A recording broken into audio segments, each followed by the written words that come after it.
आज की कहानी की शुरुआत होती है एक बेहद सुनसान और तपते हुए रेगिस्तान के बीच बने एक छोटे से घर से, जहां बेन नाम का लड़का अपनी गर्लफ्रेंड के साथ रहता है।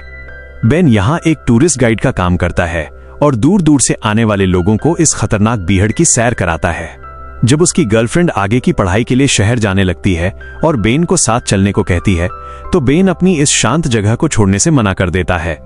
जाने से पहले बेन उसे सुरक्षा के लिए एक गन देता है और वादा लेता है कि वो इसे हमेशा रात को सोते समय अपने तकिए के नीचे रखेगी। उसके जाने के बाद बेन अकेला पड़ जाता है। तभी पास के टाउन का शेरिफ उसे लॉस एंजलिस के एक बेहद अमीर बिजनेसमैन मैडिक से मिलवाता है।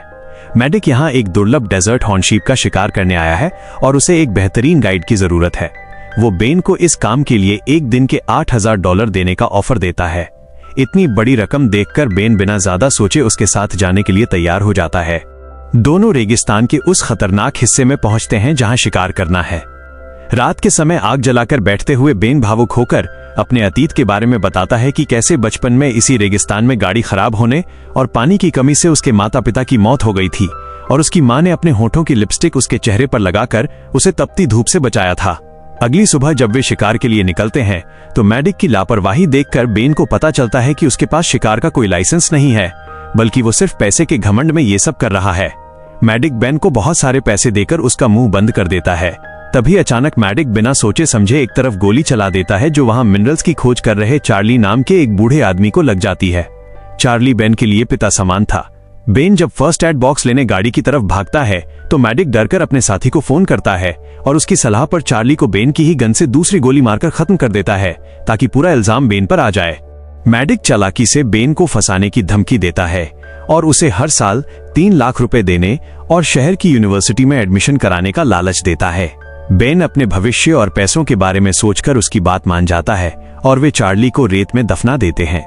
लेकिन जब बेन चुपके से अपने इमरजेंसी गैजेट से शेरिफ को मैसेज भेजने की कोशिश करता है तो मैडिक उसे रंगे हाथों पकड़ लेता है। मैडिक गुस्से में उसका गैजेट अपने पैरों तले कुचल देता है और गन तानकर बेन के सारे कपड़े और जूते उतरवा देता है। वो बेन को तपते रेगिस्तान में नंगे पैर चलने के लिए मजबूर कर देता है, क्योंकि उसे पता है कि इस भयानक गर्मी और प्यास से बेन वैसे ही मर जाएगा और चार्ली की मौत का पूरा इल्जाम बेन पर मढ़ दिया जाएगा। मैडिक दूरबीन से लगातार उस पर नजर रखता है। बेन दर्द सहते हुए आगे बढ़ता है और रास्ते में चार्ली के एक खुफिया बंकर नुमा गुफा में पहुंचता है। वहां वो पानी पीता है और रोते हुए चार्ली से माफी मांगता है। मैडिक उस गुफा को बम से उड़ा देता है, लेकिन बेन खुशनसीबी से दूसरे रास्ते से बाहर निकल जाता है। मैडिक उसे फिर से रेगिस्तान में आगे बढ़ने पर मजबूर करता है और धमकी देता है कि अगर उसने भागने की कोशिश की तो वो दूर से ही उसे शूट कर देगा। बेन रास्ते में मिले एक पुराने सोफे का फोम निकालकर अपने लहूलुहान पैरों में बांध लेता है।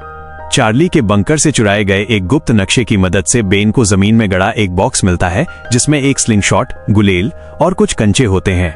आगे बढ़ने पर उसे पानी की बोतल मिलती है, लेकिन मैडिक दूर से अचूक निशाना लगाकर उस बोतल को तोड़ देता है जिससे सारा पानी रेत में बिखर जाता है।